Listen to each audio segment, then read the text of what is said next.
Kufit e ajrit të ngrohtë. Mbrëmja e parë e verës kishte një nxehtësi të trashë të lagësht që ngjiste këmishë të lagura. Era që hynte nga dritarja e hapur e dhomës time të gjumit ishte vetëm një frymë ngadalë, pa asnjë freski. Dhe pastaj trokitja në dritare. Ajo u ngrit në prag me flokët e lagur nga dushi, duke i përkullur në qafë me një këmishë të gjatë të bardhë që ndriçonte në errësirë. Nuk më funksionon kondicioneri, tha me zë të qetë. Mund të vi brenda derisa të fiksohet. Dhe unë e dija që kondicioneri i saj funksionoi mirë. E dija që temperatura jashtë ishte më e freskët se në dhomën time. E dija se ishim dy njerëz që kishim luajtur këtë lojë për javë, muaj, ndoshta vite, duke shkëputur shikimet shumë ngadalë, duke prekur duart rastësisht kur kalonim në korridor, duke këmbyer fjalë të dyfishta, që mund të ishin të parëndësishme nëse dikush tjetër do t'i dëgjonte.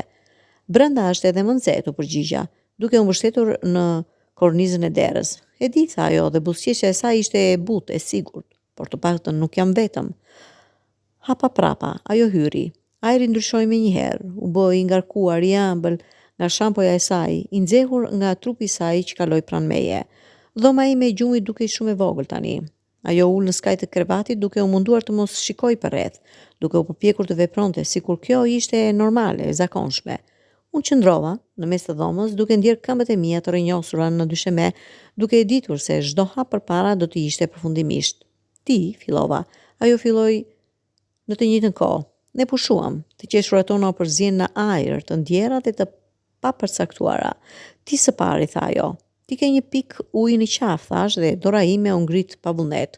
U ndal në ajër midis nesh duke dritur për një moment para se të bjerë. Ajo nuk lëvizi. Ku? Djathtas, pak më poshtë veshit. Dora e saj u ngrit, gjeti vendin e lagur, fshi. U pa, ende aty, gëzhova me dhe zëri më doli ashpër. Dora ime u ngrit përsëri, këtë herë arriti më afër, duke ndjer nxehtësinë që rrezatoi nga lëkura e saj para se të prekja afare. Gishtat e mi prekën atë pikë të vogël, lagështie dhe ajo u dridh. Ishte ky, shpërita, duke e fshirë atë pikë që tashmë nuk ekzistonte më. Po, tha ajo, dhe zëri i saj ishte kaq i ulët saqë pothuajse e humba. Dora ime nuk u largua. Gishti im i gjetur rrëshqiti poshtë qafës së saj, ndjeu rrajet e zemrës së saj të shpejtuara, ndjeu tendosjen e muskujve të saj kur përkuli kokën pak më në anën tjetër, duke i ofruar më shumë. Mark, tha ajo, por nuk ishte një ndalim, ishte një ftesë. Unë ula në krevat, pranë dorës, dora ime akoma duke prekur qafën e saj. Duhet të shkosh, thash, por dora ime nuk e bëri asgjë për ta vërtetuar këtë. E di, tha ajo. Asnjë prej nesh nuk lëvizi. Pastaj ajo u kthye, me fytyrat tona ishin kaq afruar sa mund të ndjeja nxehtësinë e frymës së saj në buzët e mia. Syrin e saj të errët shikuan në sytë e mi, duke kërkuar diçka, duke pyetur pa fjalë. Unë e vura dorën në nofullën e saj. Lëkura ishte e butë, e nxehtë. Gishti im i madh gdhendi harkun e vetlës së saj. Ajo i mbylli syt dhe një gjejame lehti kaloi trupin. Ti duhet të shkosh, përspërita, por tani dora ime po lëviste duke rrëshqitur përgjatë faqes së saj, duke prekur buzët e saj të poshtme dhe duke ndjer teksturën e saj të butë. Nuk mundem, përshpëriti ajo. Nuk mundem tani.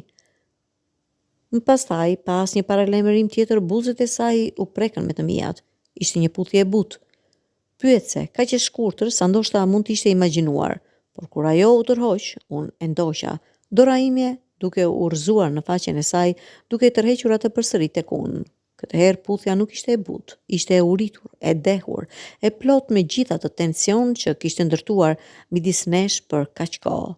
Dora ime tjetër u ngrit në hijet e saj, duke e kapur atë dhe duke tërhequr më afër, derisa të ndjeja trupin e saj të plot kundër timit. Mark, tha ajo përsëri, duke e ndarë për frymëmarrje. Ne nuk duhet. E di, thash, dhe puthja ime e tretë ndërpreu fjalën e saj. Duart e mia lëviznin tashmë me mendjen e tyre, duke zbuluar kthesat dhe lugët e trupit të saj nën këmishën e hollë. Ajo u përkul në prekjet e mia duke mërmëritur diçka në qafën time që nuk mund ta kuptoja. Pastaj dora e saj gjeti këmishën time dhe filloi të zgjidh butonat. 1, 2, 3. Duart e mia ndaluan. Unë e kapa dorën e saj. Jo, thash, duke marrë frymë me vështirësi. Pse jo, pyeti ajo. Sytë e saj të errët të hapur, të gjerë, të lagur nga dëshira. sepse nëse kjo këmishë hiqet, thash, duke e çliruar dorën e saj dhe duke i prekur noflën përsëri, nuk do të jemi më në këtë anë të vijës, do të kalojmë diçka. Dhe a është keq kjo? Pyeti ajo, dora e saj duke u ngritur përsëri në butonët e mi. Është përfundimtare, përgjigja. Ajo e ndaloi dorën, dhe ti nuk e do këtë? E dua këtë më shumë se çdo gjë tjetër. Rrëfeva duke e puthur përsëri, por dua të jemi sigurt për ty, për ne. Ajo më pa për një moment të gjatë, duke marrë frym shpejt, duke u munduar të vendos. Pastaj ajo u tërhoq duke u ngritur nga krevati. Ti ke të drejtë, tha ajo, duke rregulluar këmishën e saj. Nuk është kjo mënyra. Dhe kur ajo ishte në prag, duke u përpjekur të mos shikoj prapa, unë thash, nesër, në nxjerrë në darkë, në një vend publik, ku mund të flasim, ku mund të vendosim çfarë jemi ne, para se të shohim se çfarë mund të jemi. Ajo u kthye dhe buzëqeshi, një buzëqeshje e vërtet e plot, pa asnjë gjurmë të zhgënjimit. Në 7, në 7.